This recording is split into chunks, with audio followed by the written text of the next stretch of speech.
The next question that we should turn to in our little quick review of coming from year 0 all the way up to 400 is just a quick return to who these people were around Jesus, because they're going to be the ones who are going to help him spread this word. It will move from him to them. So who were all these people? Let me just put up this wonderful painting by Giotto. Don't we love it? Here we have Jesus and his apostles gathered in the upper room in Jerusalem before the crucifixion. Passion story is about to begin. They're joined together there for the Last Supper, or as our taxi driver in Milan called it just a few months ago when we were in Milan going to the Leonardo painting, he said, "Oh, you want to go to the last dinner."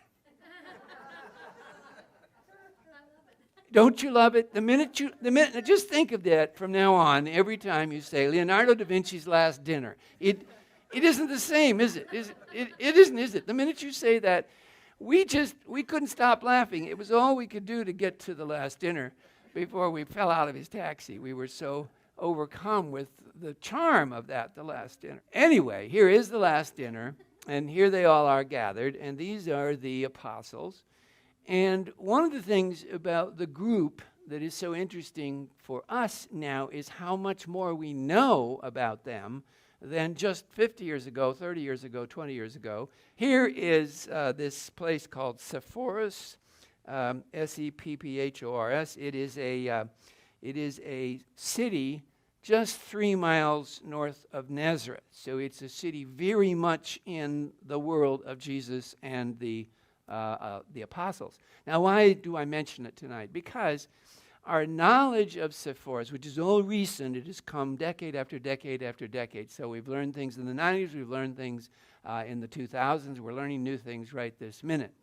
But in our learning about Sepphoris, we're coming to understand that this city near Nazareth was extremely sophisticated, extremely international, multilingual, so there would have been 3 languages that would have moved through the world: Latin, Greek, and Aramaic Hebrew. And so this world of both Jesus and the apostles would have meant that they were in touch with a very, very sophisticated culture. Now, most of us think of the Nazareth and Galilee as a country and farmers, and don't you? Isn't that how you think of it? As peasants? Peasants, they always have these fishermen who were peasants. Well, these people were living in a very, very sophisticated world, because it wasn't just Nazareth. Nazareth was only a couple hundred people. But Sepphoris was thousands. This theater, which you see right here, which was there, seated 5,000 people. So if you have a theater of 5,000, you have a city of 20, 30, or 40,000. And it was Greek-speaking, Latin-speaking, the Romans, of course, and, of course, Aramaic Hebrew of the Jews. So the Jews who moved in Jesus' circle were very well connected to the whole bigger Mediterranean world, way more sophisticated than we've ever thought before, and definitely in Jesus' life for a very good reason. Mary was from Sepphoris. Mary was from Sepphoris. And her parents lived there, and this, of course, comes down to us through various sources. So that Jesus would have, of course, been to the town, to the city, and he might have worked there. So it tells us so much that we have never known before about this group with Jesus and his apostles. So Giotto's charming little painting, which the reason it's so wonderful is the dilemma of the halo, you see, because this is 1300, so this is a medieval vision. And at this moment, artists were trying to decide whether they should try to paint a realistic painting, which this is pretty good, isn't it? You know, look at the room. Look how you can see through the room, and you can see the wall and the roof, and the chairs, and see the men there sitting on their little benches with their little buttocks sitting there on the bench, like realistic buttocks. But the unrealistic part is they're all starving on this side of the table because they can't get a bite in their mouth, you see. They've got halos in front of their faces.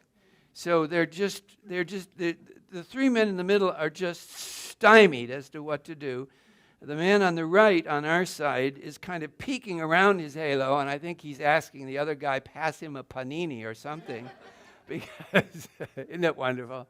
One of my all-time favorite paintings. In any case, it does remind us of who these people are gathered together in this final week of the arrest and, of course, the crucifixion.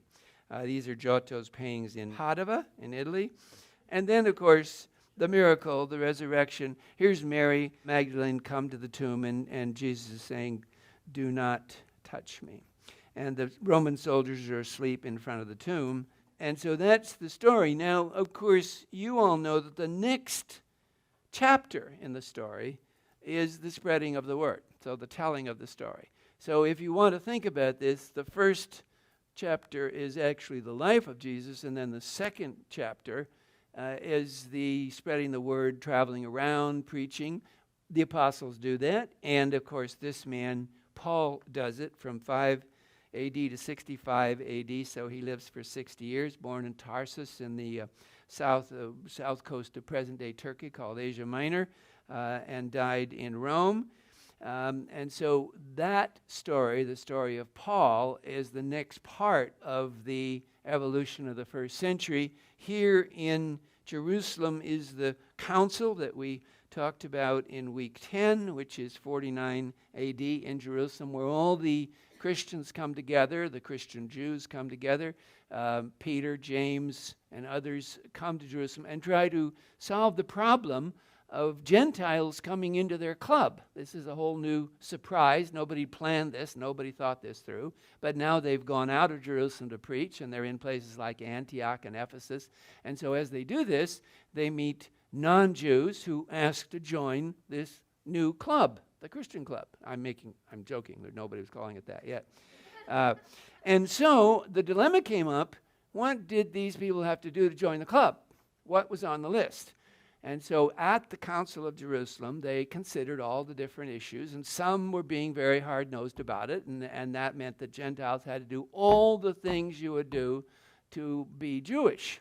And for adult males, there was one slight issue about which they were less than enthusiastic. In fact, they were quite unenthusiastic, let's put it that way. And so at the council, they had to decide what to do. So all of these members of the Jewish community came together, leadership of men, leaders, and at that meeting, both Peter and James and other members stand up and speak. And at the conclusion of the council, they decide that the right thing to do is to make membership easy for people who want to come in. Don't give them a whole list of difficult things to do. Make it a reasonable list. And so that's what they did. So this is the key decision in the post-crucifixion generation, because this opens up the whole movement. This opens up the movement to everybody, and it will be absolutely critical. So that's 49. And then in the 50s, Paul will now travel all over with Luke along with him, and they will travel all over the Mediterranean and spread the word and take advantage of the fact that they can bring in new members without a difficult list of things that you had to do. And then, of course, they end up in Rome. They come to Rome.